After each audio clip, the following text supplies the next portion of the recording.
evening. Thank you for joining us tonight for this Lackawanna County Library Lecture. My name is Mary Garr, and it is my pleasure to welcome you tonight on behalf of the Lackawanna County Library System and the Scranton Cultural Center at the Masonic Temple. We are grateful to the Lackawanna County Commissioners and to the Office of Arts and Culture for making the Library Lecture Series possible. It is now my honor to introduce you to the Lackawanna County Commissioners, Michael J. Washa and Corey O'Brien, who will introduce this evening's speaker.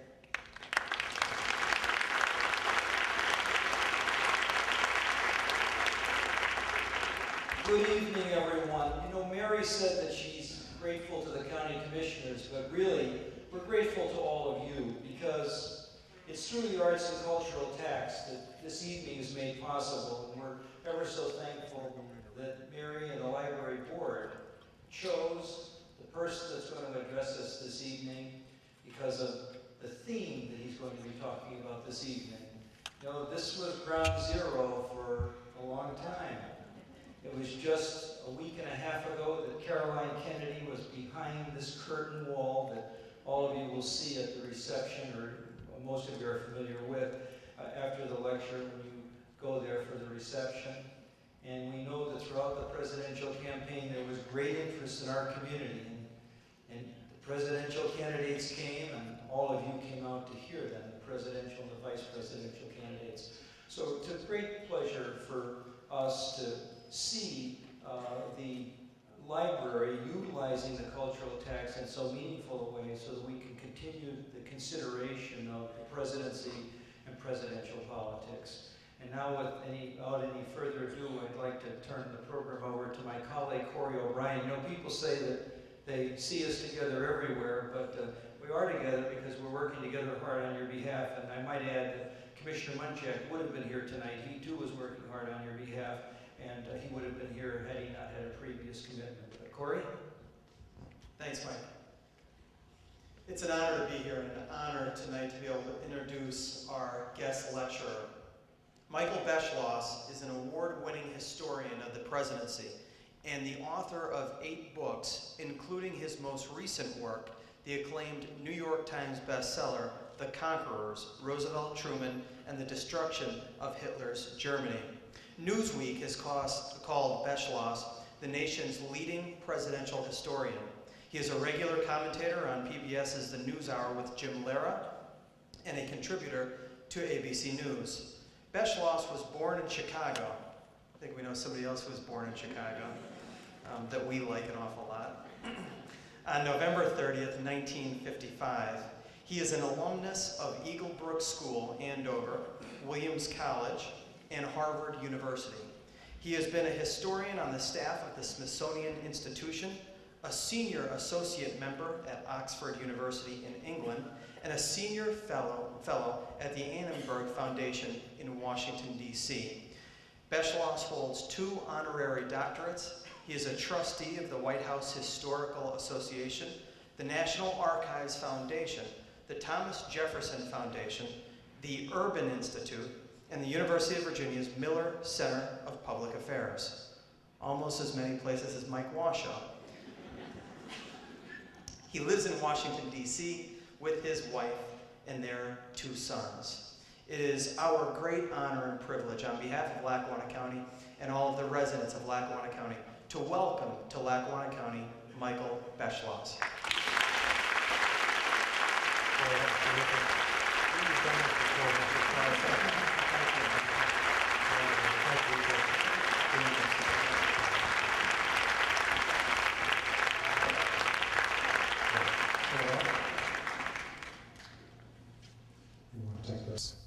I know it's great to start an evening with screeching feedback. Here it comes. But maybe we can avoid doing it too badly. I'm not saluting, just trying to see you all with a little bit of bright light. I guess there are 1 or 2 people out there. Thank you very much for coming. And thank you again to Corey and Mike for saying such nice things. Especially when Corey was talking about my background, he mentioned the NewsHour with Jim Lehrer. I think even Mrs. Lehrer still calls it the McNeil Lehrer NewsHour. So if you have any doubt about Corey's acquaintance and fidelity to the facts, I think that's just one signpost of that. You are all very well represented by Corey and Mike. And you know, talking about the news hour with Jim Lehrer, it always reminds me of the guy who once said, I never quite get this right, but he said that PBS, he said, comes in 5 parts. The 5 parts of PBS were animals talking, English people talking, animals mating, English people mating, and the news hour with Jim Lehrer. So I could have saved Corey a little time by just coming out and saying I'm the one from category 5, but if I'd done that, I wouldn't have gotten to hear that really nice introduction. And my wife is here, so she got to hear it too. So thank you very much, Corey. I appreciated it very much. I think I can clap for Corey.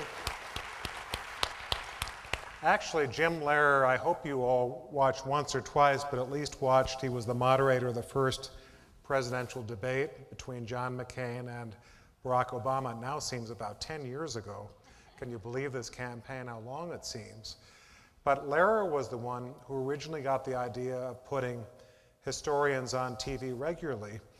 And what happened was, he was originally in Texas and came up to Washington in, I think it was 1973, and just about the first thing that Jim Lehrer did on TV was, on PBS, was the Senate Watergate hearings. Richard Nixon, it was the spring of 1973. And he'd always thought that it'd be a good idea to put historians on TV to talk about the background of current events, which was not done much in those days. And there was an intermission in the hearings, which is about 4 minutes long, so he thought this is the time to try it. Problem was, as he talks about it, he made a great choice, the great historian Barbara Tuchman, but the problem was that Mrs. Tuchman wrote these great books, but they were very long books, and he had only 4 minutes.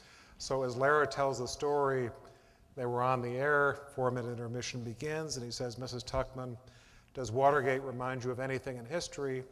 And she said, yes, Jim, it does, and to understand Watergate, you have to go back to the 14th century. And she began to speak, and 1 minute passed and 2 minutes passed, and as he tells the story, 3.5 minutes, she was just coming to the end of her first sentence, at which time she took a breath. He was very relieved until she said, yes, Jim, and that brings us to the 15th century. And Jim Lehrer did not put historians on TV for something like about 20 more years, so I was very lucky to beat the statute of limitations. I can't tell you how happy I am to be here in Scranton. I am 52 years old, and I am mortified to tell you it's taken me this long to get to Scranton, Pennsylvania. And that's thank you. You shouldn't clap for my bad judgment, but maybe clap for my finally making up for 52 years being away from here. It's bad enough for an American not to be here in Scranton and just understand it culturally and its extreme centrality to all of American history. But not to mention world architecture. I came into this building, and being a provincial from Chicago, I said to Mary, I feel as if I'm here in Tribune Tower. And she said, well, actually, Raymond Hood was the man who designed both buildings. So it's one reason I feel very at home tonight. But the other thing is, I have to tell this against myself, can you imagine someone like me who claims to know about presidential history, and especially presidential politics in the year 2008, who's never been to Scranton? One thing I have in my defense, I have a very close family friend, Tom Breyer, who is here somewhere. There's Tom in the second row. Can we have a hand for Tom, who eminent citizen of Scranton and knows more about Scranton history than I think any human being on the face of the earth. We've been talking about it for a long time. So thanks to Tom, although I haven't been physically here in Scranton before, at least I feel as if I have. So it's helped me make up for that a little bit. The other thing I've known about Scranton for a very long time, and I'm so impressed with this evening, seeing all of you here and the ones I've gotten to meet and talk with, is, you know, Hubert Humphrey used to say, that the way you evaluate the city, the way you judge the people of a city, is how they treat their elderly, how they treat their sick, and how they treat their poor. And I think Humphrey was absolutely right, and of course Scranton measures up extremely well on all three counts.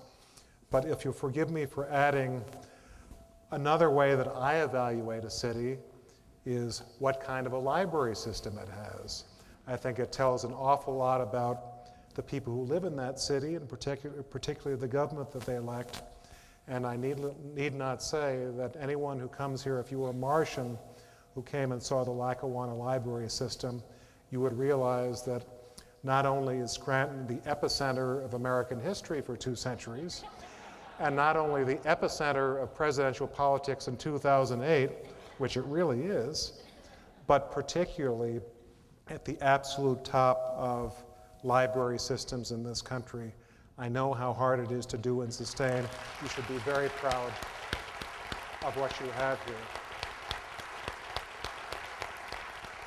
And it's one reason I'm so honored to be here this evening. One thing I guess I can add a little bit to what Corey was so nice, I almost hesitate to say another word. But one other thing about a presidential historian like me, it's sort of an occupational hazard, is that, you know, I love what we do, and, you know, it's one thing in life that I try to tell my kids, you know, try to get to do in your adult life what you really always wanted to do, so that your work really is your first love. And every morning I'm grateful for that. But one problem with being a presidential historian, which is a little different from people who don't do this, is that we run a real risk of becoming sort of living replicas of the presidents that we write about. Because if you think about it, you know, someone like me, you spend 4 or 5 years writing a book maybe on one president, you're reading his letters and his diaries and perhaps talking to people who worked with him, members of his family, and you're thinking about that person all day long, so it's not irrational that you might evolve into a living replica of that person, which is fine if you're writing about, say, George Washington. We could all use to be more like him, or Abraham Lincoln.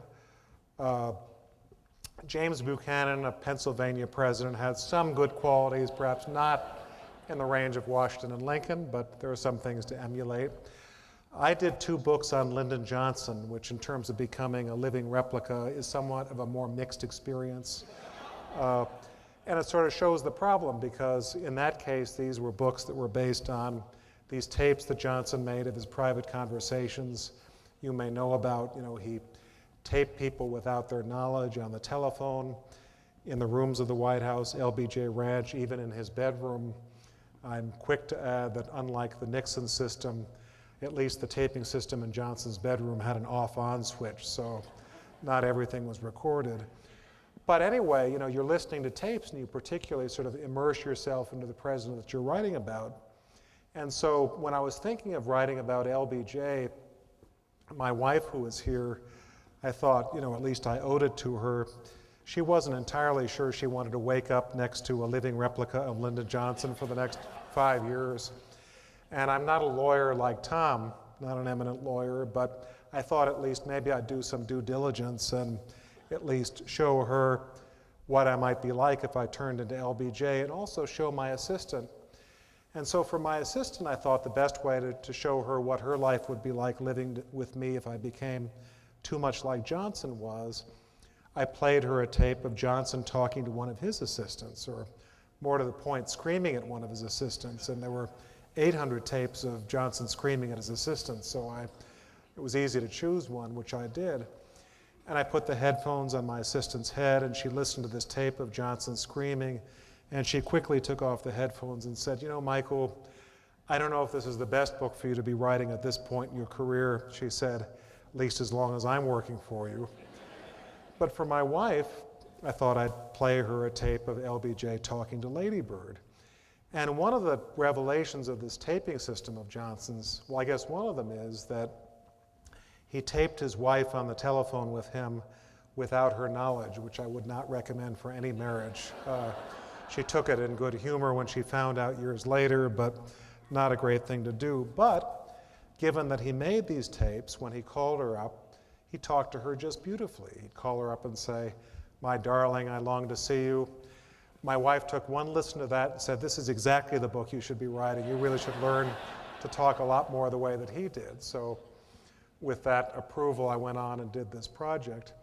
But as I say, when you're trying to understand a president's way of operating his leadership, oftentimes you find some of the most revealing things about him in places you don't expect. Obviously we historians look at summit meetings and State of the Union addresses and the normal stuff, but for instance, in Johnson's case, a story I was told not long ago by a guy who worked for him down in Texas. This is the kind of story that Texans refer to as a story that has the added advantage of being true, because a lot of them are not that are told down there. But what happened was Johnson asked one of his aides to write a speech for him, which the guy did, and brought in the text of the speech Johnson should give, and Johnson looked at it. It was a long speech. Began with a quotation from Aristotle, as Aristotle said, blah, blah, blah. So Johnson said, well, I like the opening quotation, but there's a problem. Aide said, what's the problem, boss? Johnson said, the problem is no one in this audience I'm going to speak to knows who the hell Aristotle was. Obviously not an audience from Scranton, and certainly not an audience with library cards.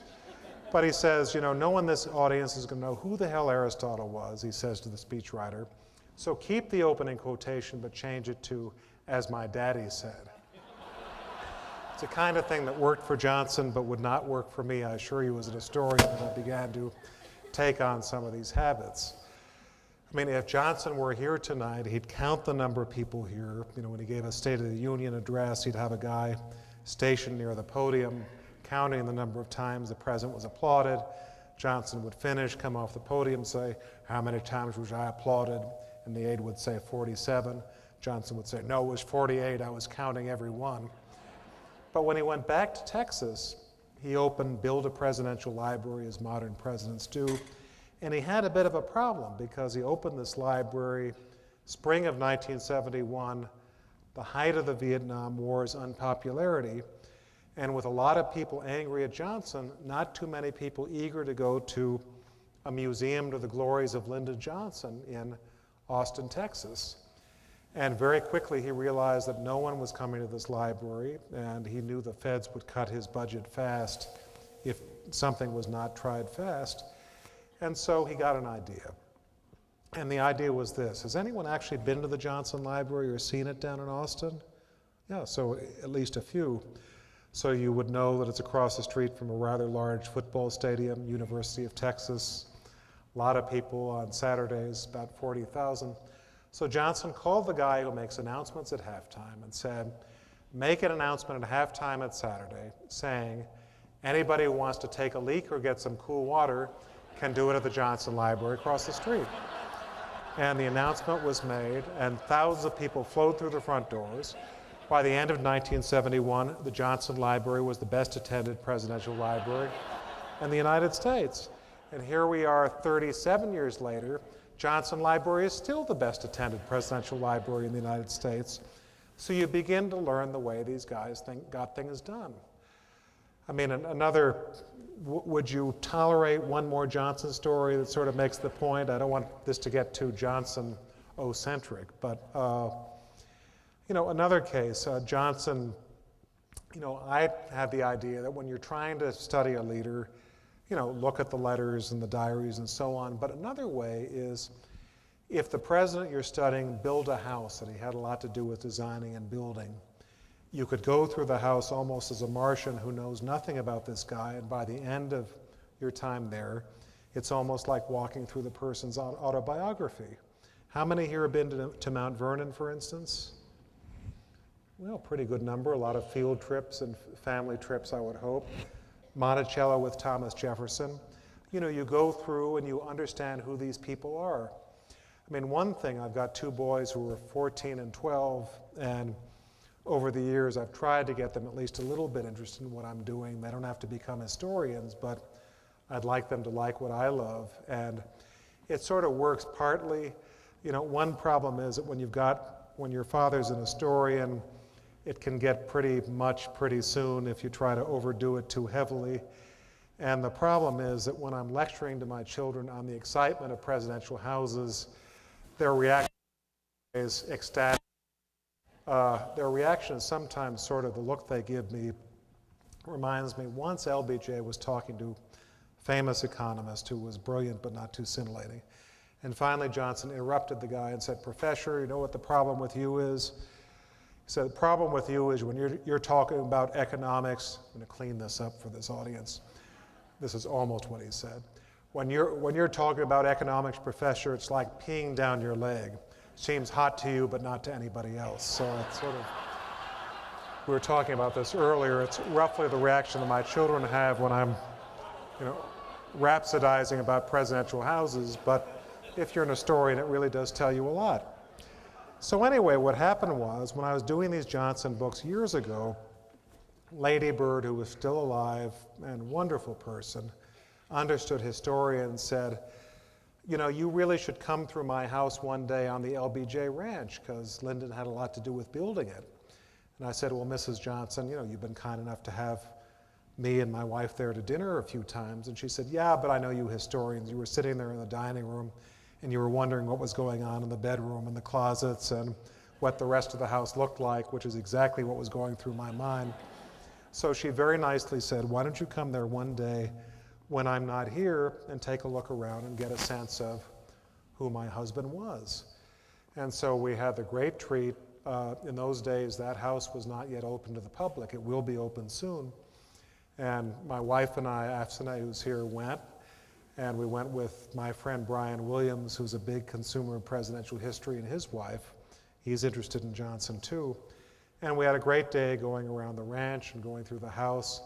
And you really did get a sense of who he was. You would go into Johnson's bathroom, and Lady Bird has preserved it as, it's like a museum of 1973 male beauty technology, colognes that haven't been made in years, a lot of hair dryers, primitive of the time, a lot of sprays that were intended to make Johnson's hair look fuller, which was an obsession of his later years. When he went somewhere on a helicopter, he'd have about 3 secretaries with hairspray and hair dryers and all this stuff.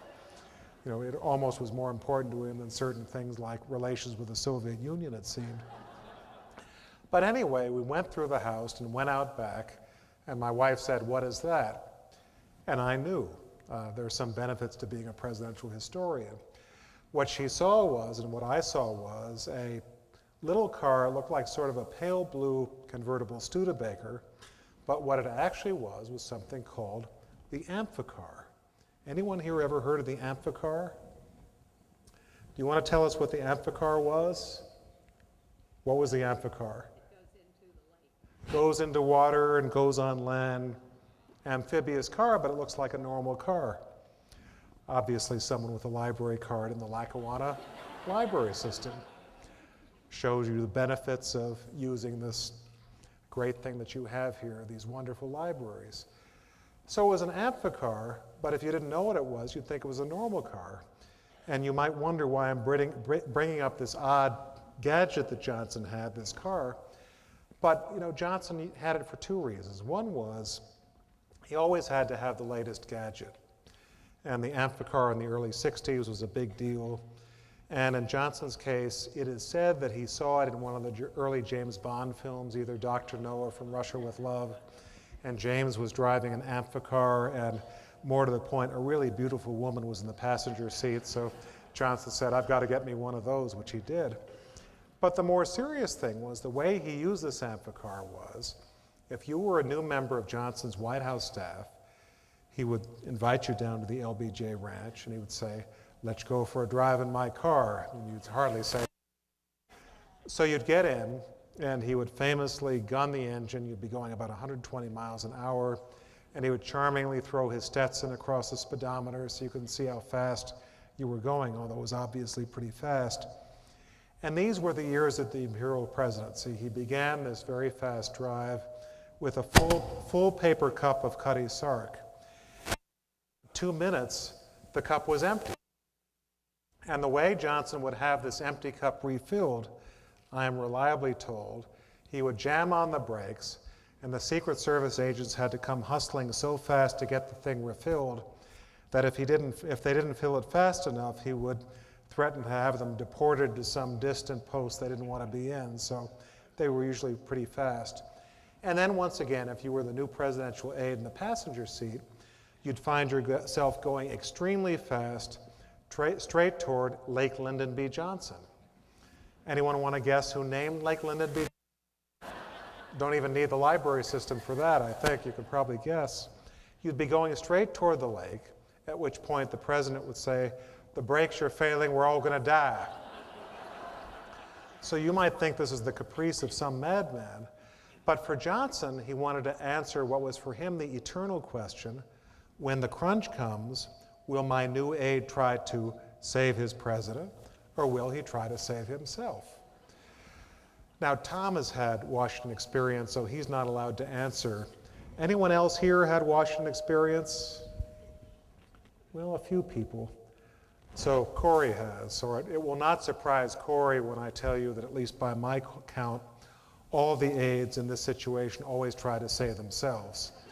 So what would happen would be, the car would be sinking and the aide would swim away, presumably letting Johnson drown, at which point Johnson would shoot the guy a disgusted look and press a button, the gills would inflate, and once again, you'd be going across Lake LBJ. So that later on, once the aide was finally on the White House staff, Johnson thought he was actually pretending to be more loyal than he really was. Johnson would say, "There's Joe or old Jake, pretend she's loyal to me," but when the crunch came, guess whose blank he was trying to save. So the point I'm making is that when you're studying a president, you have to really study him from all sides and begin to understand the way he will operate almost before he does. That's part of understanding who they are. And the thing about history is, we all may feel that we know everything there is to know about a George W. Bush or a Bill Clinton, or maybe a year from now about Barack Obama. But there's a difference when you look at it as an historian and write a book about it. One big difference is that looking at a president from the standpoint of history, we can find out things about them that just weren't known in real time, because we get these letters and diaries and these tapes. I mean, for instance, another source is, you get people to talk candidly about the boss, which usually doesn't happen when they're in office. I mean, for instance, when I was growing up in Illinois, Adlai Stevenson had been nominated twice for president, didn't win, but a big deal in Illinois. And like an idiot, when I guess I was about 19 years old, I met a guy who had worked with Stevenson and campaigned with him. And I said, "You must have learned so much about campaigning, going around with a great man." And my friend said, "Well, actually, Stevenson was clueless as a campaigner, but of course we couldn't say that to outsiders when he was alive." And he told me about, they were campaigning in, I think, northern Florida, 1956, Florida primary. And even Stevenson knew it was not going well. He wasn't connecting with the voters. And so Stevenson asked his staff, "What am I doing wrong?" An awkward silence ensued. You could sort of hear they were thinking, well, if the boss gets elected, I want to be ambassador to the Bahamas, and I won't be if I tell him something he doesn't like.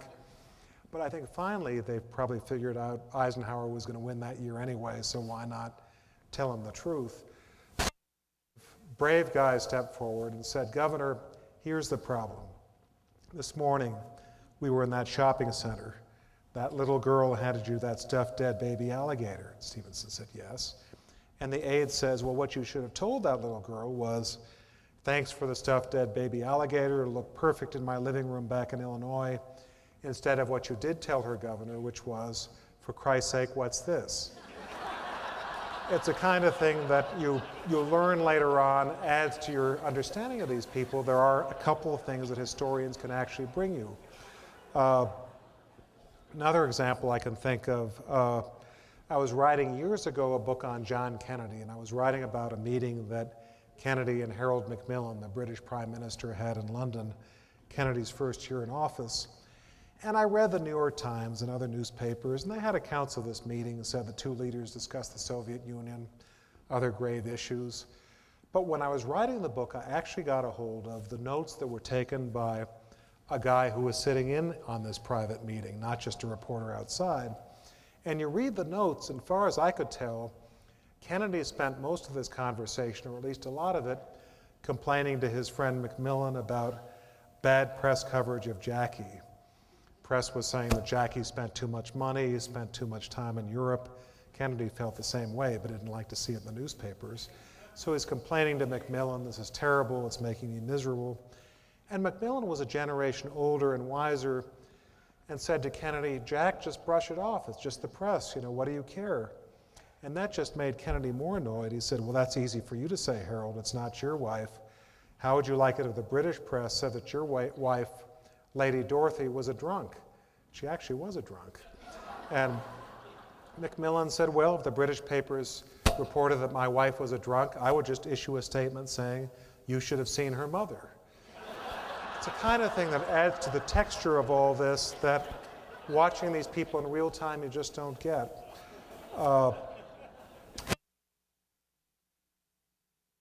One more Johnson story that sort of makes the point. All right, well, in for a dime, in for a dollar, I guess.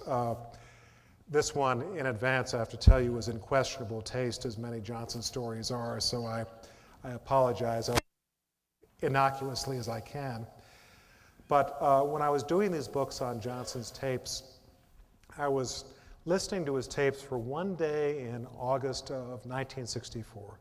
He was down on the LBJ ranch, and I was trying to see what really engaged him. He was talking about Vietnam and civil rights. And far as I could see, the one call where he really seemed to get enthusiastic was he placed a call to the CEO of the Hagar Slacks Company in Dallas. And he wanted to order a pair of trousers. He always believed in going to the top person. I promise you I'll sanitize this.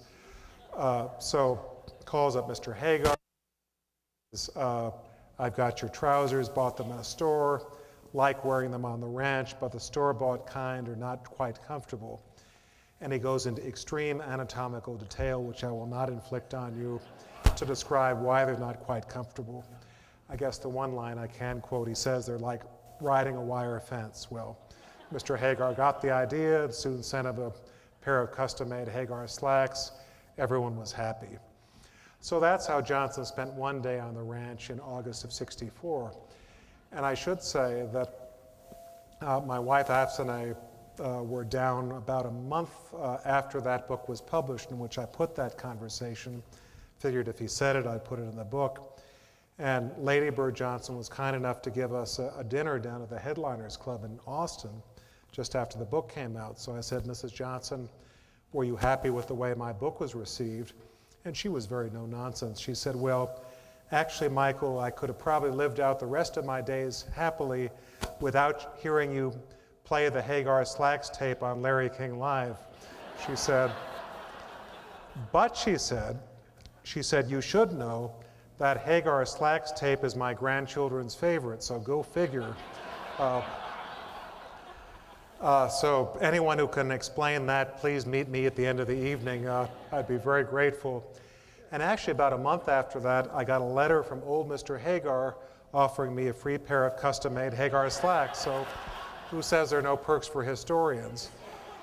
But in any case, that's the kind of detail that you get about a president. Shows you what they're like from the inside, but you have to wait a couple of decades for historians to get that from these sources. The other thing that's more important is this. You understand what these people are like from looking at them in history, but more important probably is hindsight. Because if you're trying to understand a president, when you're watching him in real time, all of us have strong opinions, I'm sure, about George W. Bush or Bill Clinton, but they're almost always very different from the way these presidents look to a later generation, maybe 30 or 40 years later.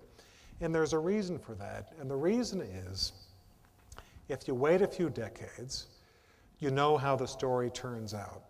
Some things that seemed obsessively important when these guys were president don't seem very important 30 or 40 years later, and vice versa.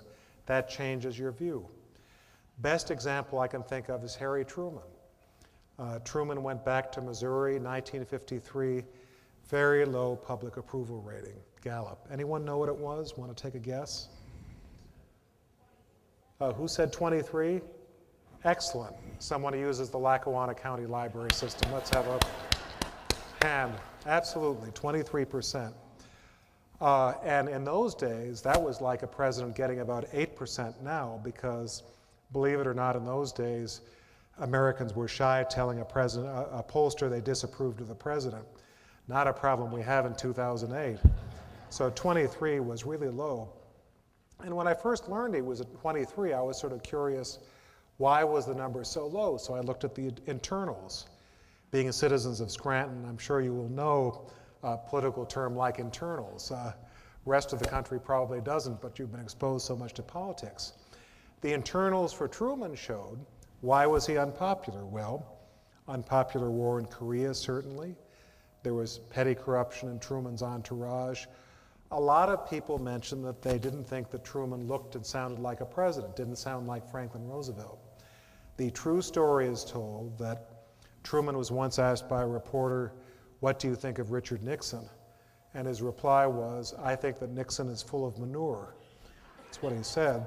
But his aides went to Mrs. Truman and said, "Couldn't you get the boss to speak a little bit more elegantly?" Her reply was, "You have no idea how long it took for me to get him to use the word manure." That's what she was dealing with. But the point I'm making is that 1953, use of the word manure seemed really important in people's estimation of Truman. Instead, here we are 2008, 55 years later. A lot more important to know about Truman, I think, is his very good judgment in all sorts of situations, especially in devising the strategy that ultimately led to win the Cold War. In 1953, we couldn't know how the struggle with the Soviet Union would turn out. Here we are in 2008, perfect hindsight. Cold War is over, America won. Who gets a lot of credit? Harry Truman, the guy who devised a lot of that strategy. That's one reason why hindsight helps us to understand greatness in a president in a way that we couldn't at the time. Anyway, I thought I'd talk a little bit about the subject of the book that I published last year, Presidential Courage. And what I mean by that is we expect of presidents that they not just want to be popular, but sometimes in a moment of crisis of the kind that we may see during the next year, a president may have to choose between being popular and doing the right thing. We Americans always expect that if necessary, they'll sacrifice being popular in order to do the right thing for the country. And that all began with, as so many things do in the presidency, George Washington. When Washington was in 1795, nearing the end of his presidency, he was in Philadelphia, and he became convinced that there was a real danger that the British might invade the United States, conquer us, take us back as colonies. And he knew that if that happened, that would be the end of the United States after one glorious decade. He knew we didn't have the military to resist, so he wanted to prevent it. He sent John Jay to London to do a treaty with the British that would keep them from invading. The treaty was completed, but when Washington saw it, he knew that Americans would be furious, because Americans would say, why are we making all these humiliating concessions to the British just a decade after winning the Revolutionary War, so much of it here in Pennsylvania? And Washington was absolutely right. People were furious at him for the first time in his life. They wrote to him and they said, are you some kind of British agent? Is that what led you to do this treaty? Some sent death threats. Some said he should be impeached. Even in Virginia, his home state, there were veterans who had served under Washington in the Revolution who raised a glass, made a toast to a speedy death to General Washington. And he was despondent. First time in his life so many people were angry at him. John Jay had it even worse. When he got back from London with that treaty, he was burned in effigy all over the place. He had sort of a sense of humor about it. Jay said, I can walk the length of the United States at night merely by the light of all my burning effigies, which is absolutely true. But the point is, a cynical political consultant of our own time would say, why would Washington do such a thing? He had only a year to go in the presidency. He could have deferred the problem to his successor. Why buy trouble? Washington's answer would be, number one, I was the only man who could save the country. Even with my support, this treaty barely got through the Senate. Number two, Washington knew that everything he did as President of the United States was going to set a precedent for everyone who followed him in the office. He was trying to send a message to later presidents, I gave up my popularity for a great cause, you may have to also. Story number 2, Abraham Lincoln. Summer of 1864, Lincoln was running for re-election against General McClellan, and his campaign managers came to him and said, Mr. Lincoln, you're going to lose. You're not even going to carry your home state of Illinois. And Lincoln said, why? And the managers said, the Civil War has gone on for more than 3 years, a lot of bloodshed, people are tired of it. They'd be willing to go on, but last year you changed the signals. At first you had said, we're fighting the Civil War in order to reunite the North and the South, but last year you issued this Emancipation Proclamation. Now you're saying the Civil War will not be over until the slaves are freed. And so Lincoln said, what should I do? And they said, you want to win re-election? Cancel the Emancipation Proclamation. And I wish I could tell you that Lincoln said absolutely not, wouldn't think of doing such a thing, but he thought about it seriously. He wanted to win. He knew that McClellan would be a disaster. If McClellan won, the country might be fractured into 18 different countries, which is entirely possible. But very different from the view that most kids would have of Abraham Lincoln. We were talking about this earlier. When I was 8 years old, coming from Illinois, anyone else here from Illinois or spent some time there? Well, a few of us here, thank you. Did you go to the Lincoln sites when you were a kid? Maybe one or two lurking in the darkness. In Illinois, they kick you out of the state, I think, if you haven't been there at least by the age of 10. So my parents took me when I was 8. And the one thing I can remember, we were talking about this earlier, was I wish I could say I asked the guide what were Lincoln's views on civil liberties or something like that, but I asked, I was 8 years old, when Lincoln's boys were naughty, did he spank them? And the guide said, as I remember, no, Lincoln didn't believe in discipline. He let those brats run wild through this house. I heard that. Lincoln was the man for me. I began reading everything I could find on Lincoln and other presidents. It had a lot to do with my getting into this line of work. So at that age, I couldn't have imagined, Lincoln canceling the Emancipation, but he was a politician. But the more germane thing is Lincoln quickly realized, I can't be Abraham Lincoln and cancel the Emancipation. Even then, he realized his historical place would be as the liberator of a race. So he stuck with the Emancipation, won re-election, mainly because General Sherman luckily made it to Atlanta in time. But in the end, he paid for that act of presidential courage with his life. Because why did John Wilkes Booth kill Lincoln? It was because he was so angry at Lincoln and his views on race. Story number 3. This is the final one I'll tell to leave a little time for questions. Harry Truman in the spring of 1948. One of the great things about Truman is that if you want to talk about presidential courage, half a dozen great cases of that. Maybe firing General MacArthur in 1951. MacArthur comes back from Korea, fired by Truman, angrily goes to the Capitol, speaks to a joint session of Congress, House and Senate, gives this emotional speech. A lot of Democrats worried that MacArthur would run against Truman and beat him in 1952. It was said at the time that as MacArthur gave this emotional speech, on the Republican side of the House, there was not a dry eye because they were so moved. And on the Democratic side of the House, there was not a dry seat because they were so worried that MacArthur would run against Truman in 52. But maybe a story that makes the point a little bit better is Truman's role in recognizing the state of Israel that spring, because it shows you all the cross pressures on a president.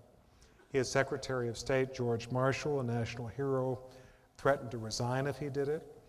Truman's wife, Bess, who was a nice woman in many ways and a good woman, unfortunately did not allow Jewish people into their house in Missouri.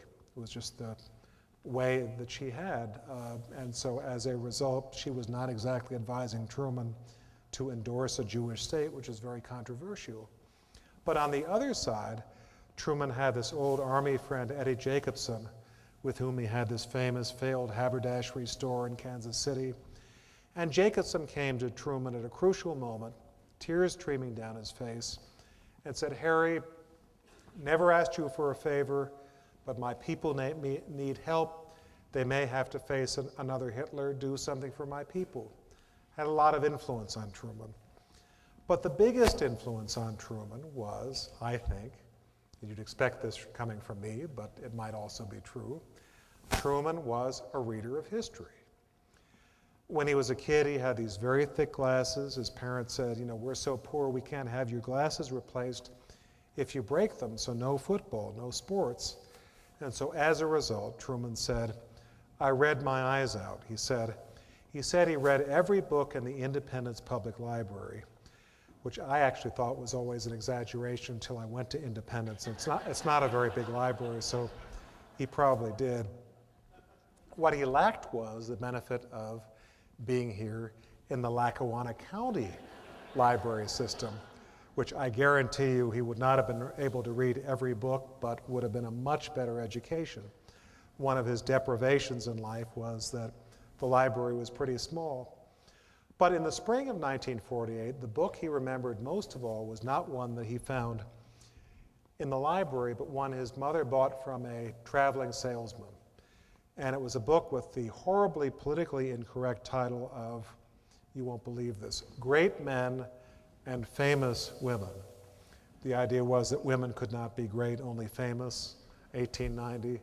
Subtitle was From Nebuchadnezzar to Sarah Bernhardt. Favorite of Truman's. What he remembered in the spring of 48 was not Nebuchadnezzar or Sarah Bernhardt, but reading about Cyrus the Great. He was a reader of biblical history, Truman was. Didn't like to talk about it much. Read a lot of the Bible. Didn't like to talk much about that either.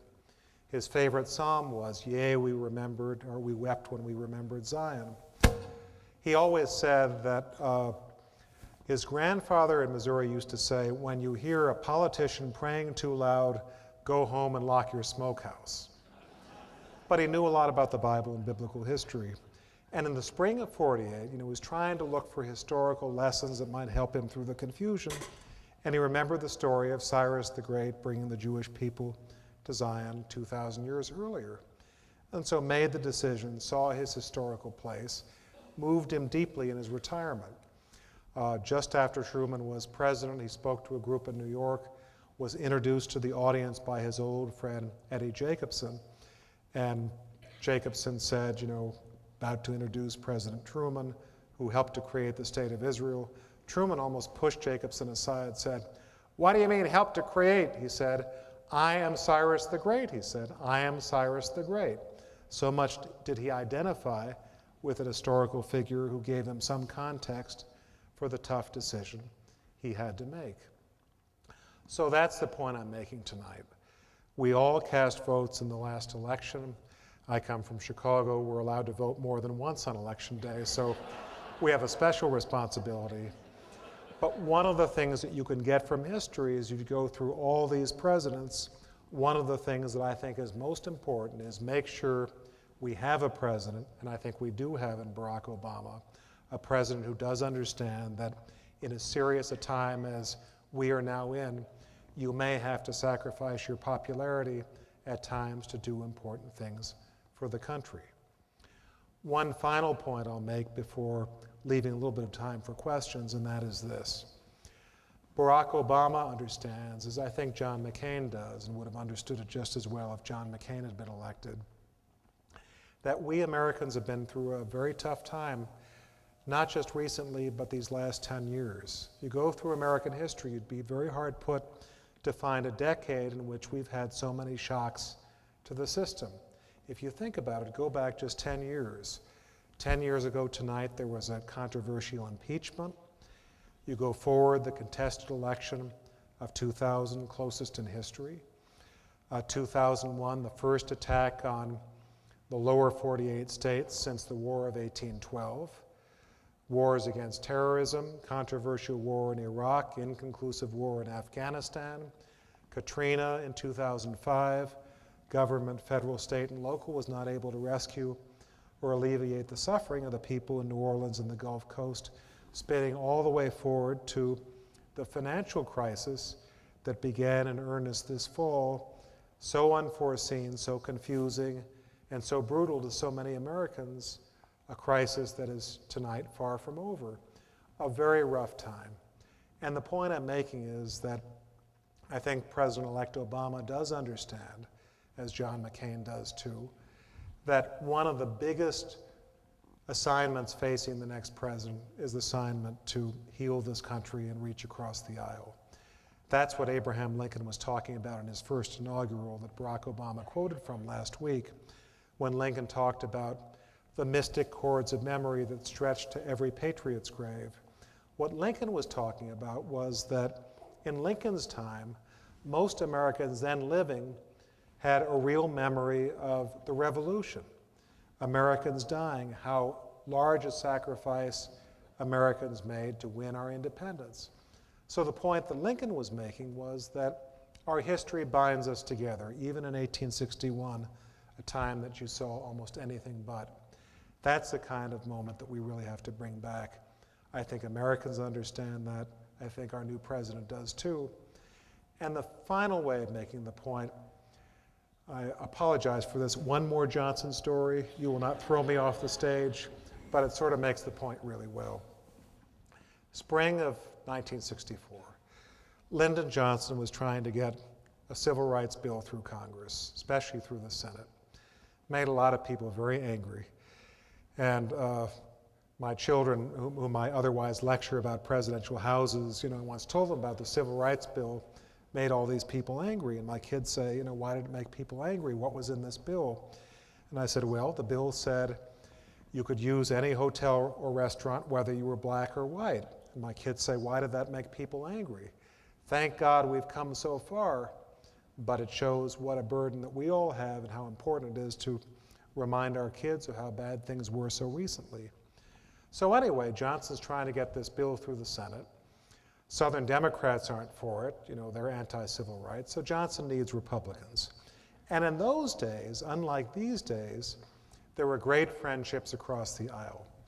And Johnson could call on his old friend, the leader of the Senate Republicans, Everett Dirksen. Dirksen was a senator from my home state of Illinois. I can remember as a kid, my little brother and I used to watch Dirksen on TV. We thought he sounded like Mr. Ed. And you hear Dirksen on these Johnson's tapes, he sounds just like Mr. Ed. And Johnson knew Dirksen well enough to know that he was a bottomless well for flattery, I guess unlike the other 99 senators. And he's calling up Ev and says, Ev, I want to get this civil rights bill passed. I know you might have some doubts, but look at it this way, Ev. If you're for it, the Republicans are for it. If the Republicans support it, it's going to pass. And if it passes, it's going to change history, and it'll change history. And after that, 100 years from now, he told Dirksen, school children of America will know only two names, Abraham Lincoln, Everett Dirksen. And Dirksen heard that and liked what he heard and supported the bill for that and other reasons. And my guess is that even those who use the Lackawanna County Library system may not all know the name of Everett Dirksen, but at least my two boys do. Thank you all very much.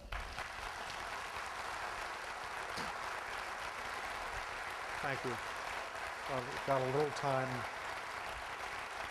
Thank you very much. Thank you.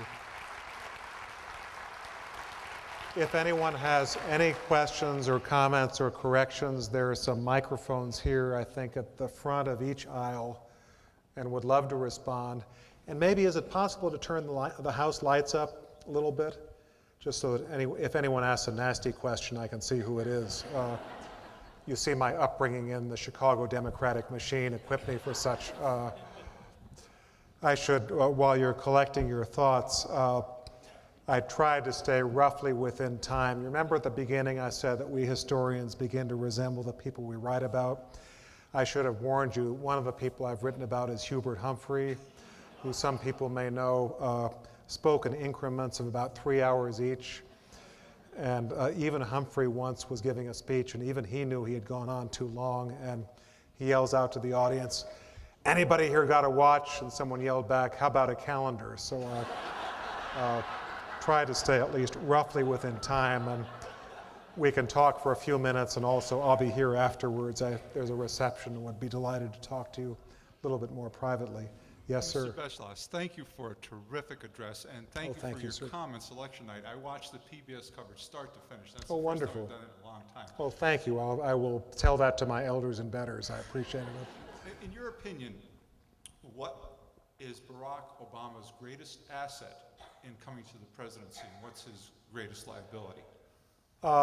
Greatest asset, I think, would be the fact that at this late date in a country where, even a year ago you would have thought so many voters are so devoid of hope and so cynical, the hopes are very high for this guy. There was a figure today, and I wish I could tell you exactly what it was, but it was asked of American conservative voters, do you have high hopes for Barack Obama? And it was a very high number. That doesn't always happen, especially in a time when this country is so divided. His biggest liability is probably the reverse of that. Presidents who come in with these kind of expectations are usually riding for a fall. One thing that President-elect Obama knows extremely well, I think, is exactly that. You remember on election night when he gave his victory speech and he said, not everything I want to do will be finished in 1 year or one term. That was just like when Kennedy said, all this will not be finished in the first 100 days or 1,000 days or even the life of this administration. I think Obama, from that moment, began trying to deflate these expectations because he knows how damaging it could be to a new president for everyone to expect he's Superman, especially at a time when the problems are so great that everyone is waiting for miracles. Thanks, really good point. And just one last Follow thing. up? We can do this like a presidential news conference. There's quite a bit of people in Lackawanna County who vote several times too. I'm a guest here, I'm not going to say a word. But I can tell you I've felt at home here from the moment I got to Scranton. In fact, Yes, Pete said when he dies here, he wants to be buried here so he could remain active in politics. Just like a Chicagoan. I was talking earlier, one of the experiences of my childhood was one of the very many Cook County officials who went to jail did so when I was a kid. And I remember on TV he had sort of a press conference on the front steps of the prison. And one of the reporters said, well, are you ready to repent now? And the official was going to jail for bribery. He said, oh, not at all. The judge thought that this was my taking bribes. I just considered it like a barber accepting a tip. So, welcome to Cook County. I have one more for you. Lackawanna. The word Lackawanna is an Indian word meaning place where settlers vote twice. So, all right, well, I have to, this won't go on forever, but I have to at least, I can't out-Trump you, but I'll try to equal you. Okay.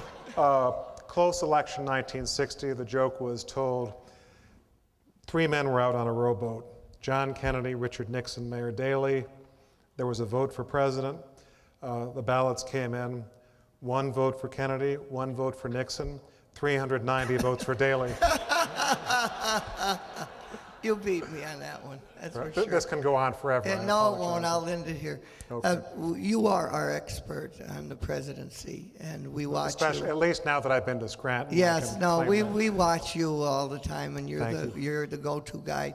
Thanks. What is the one single message that we have sent to the world with this election, and what is the one most important lesson that we have sent to ourselves with this election? Yeah.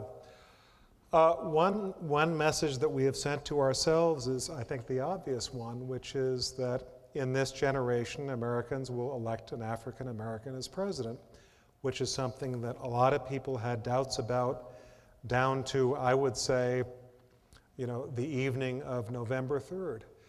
A lot of talk about that there might be some subterranean wave of racial prejudice that would cause the election results to be very different from the polls. That did not happen. And the interesting thing to me is, JFK and LBJ They hoped and expected that there would one day be an African American president, but this is not the way they expected it to happen, because their idea was that if you have a civil rights bill and a voting rights bill, it's going to mean that ultimately there will be maybe 5 African American governors, 10 African American senators or more, and one of those will run for president, and that's the way you'll get an African American president. Are most prominent in your research? Sort of in history. Yes. You know, he knows that I deal mainly in dead people, so I don't want to commit the danger of getting into the living ones. Well, a lot of the ones that I wrote about in my book, maybe I'll mention 2. John Adams in 1798 was facing his party was the Federalists. They were desperate for a war with France. And they were saying not only are the French a danger, but it's good for us. You know, we will raise taxes and we'll say everyone else is not a patriot and will get reelected, and you'd better do this, John Adams. And Adams for a moment got swept up in this, and then sort of almost like one night he realized that the French were not a danger. And he felt, and this was something that he wrote at the time, he said, "Great is the guilt of an unnecessary war." So he told the leaders of his party, "I don't agree, France is not a danger and we shouldn't go to war." And they said, "Well, if you don't give us our war with France, we will not support you in 1800. And in those days, if your party did not support you, you didn't win the election. And so Adams lost to Thomas Jefferson. He was desperate to have a second term. He wanted to be considered the equal of George Washington. Instead, he went back to Massachusetts, one of the failures of that time. And so you say, how could Adams do this? He certainly wanted success, but he did not want on his conscience the fact that he had led the United States to war for political reasons. So he basically said to himself, I don't like to lose the election, but if I lose, at least I'll have something to go back to. And he had his wonderful wife, Abigail, with whom he had this amazing relationship, and he had his children, and he had his friends, and his books, and his farm, his comrades from the time of the Revolution and the Constitution, lived famously for another quarter century, would have been happier had he won a second term, but he was at peace. And I guess that's sort of the big point, because when you're looking at presidents, sure, you want someone who realizes that they may have to make courageous decisions, but also make sure that they have a life. There are other things in their life other than politics, because if there are not, they're going to do some terrible things to try to hold on to the presidency. Take a look at Richard Nixon and Watergate. Yes, sir. I think one of the most important things about history is to help us evaluate what's going on in present times. And what's going on now is not as severe, but it resembles what happened during the 29 and the 30s. There's a lot of controversy about what the activities of FDR, what the impact of that they had on the Depression, whether it helped or whether it sustained the Depression. And I just wondered if you could, I know it's a big subject, but maybe give us your opinion on what you think about what the impact of FDR was on the Depression at that time. 2 things. One thing was, Roosevelt was able to give people hope. He said, the only thing we have to fear is fear itself. It was a wonderful line. It really braced people. In retrospect, it was totally false, because people had a lot more to fear than fear itself. The banks were closing and people were starving. It was a horrible time. But the point was that Roosevelt's words could give people hope and get them through this horrible situation. You may see the same potential in Barack Obama. Roosevelt, as a manager of the economy, was pretty sloppy and pretty mercurial. He said at the time, try this, try that, but above all, try something. There was a lot of experimentation. To some extent, it caused the Depression to last for about another 8 years. We didn't finally get out of it until we got to World War II. I think not only Obama is better at taking advice, perhaps, than Roosevelt was. Roosevelt famously, when he was in Pennsylvania in 1932, was in Pittsburgh, gave a speech when he was campaigning, committing himself to a balanced budget by 33, he was totally against that. And he said, what do I do about my speech in Pittsburgh for the balanced budget? Someone said, just deny you were ever in Pittsburgh. But the point is that Roosevelt went back and forth. Nowadays, the tools available to a president in a situation like this are more sophisticated and larger. So, God forbid that we should have to go through that experience again, but as you say, it does have its similarities. Maybe two more just to keep within time, and obviously I'll be here afterwards and would love to see you at the reception. Yes, sir. In your opinion, how did Governor Scranton's entrance into the race for the presidency in 1964, how did he influence the outcome? For those of you who do not remember, William Scranton was governor of Pennsylvania in 1964. You may know the name, but may not know when he served and so on, and from obviously the Scranton family here. Scranton ran for president in the Republican, in the spring Republican process. Other candidates were Nelson Rockefeller, with whom he was pretty ideologically similar, and Barry Goldwater. I think Scranton might have won the nomination if he had gotten Dwight Eisenhower to support him, and I think some of the evidence suggests that he had considerable reason to think that if he did announce for the presidency that Eisenhower might support him, and Eisenhower, who was living in Gettysburg at the time, had such prestige, I think that might have tipped the scales to Scranton.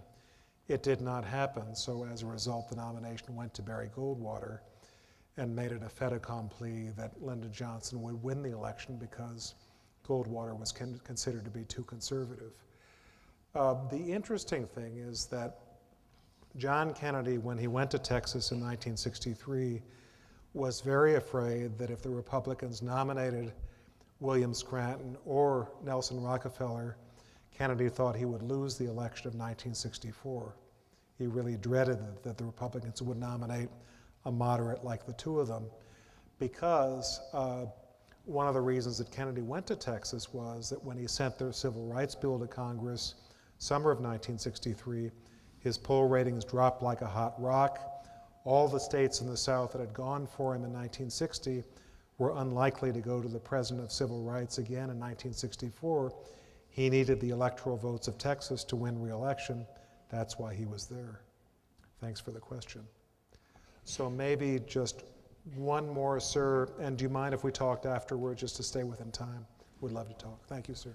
Well, Yes, first sir. of all, I want to thank you very much for a very interesting and informative talk. My pleasure. Thank And you, if you can stand, well, we went through your Lyndon Johnson story, so Okay. if you can stand one more Lackawanna County witticism. I'd love it. This is a favorite of Mike Washow's. He always tells people to vote early. Make sure they vote early. And then he slips in, and often. And often. Right. See, I knew there was more Thank you very similarity much. between Chicago and Scranton than I realized. Thank you all very much for being here. Godspeed.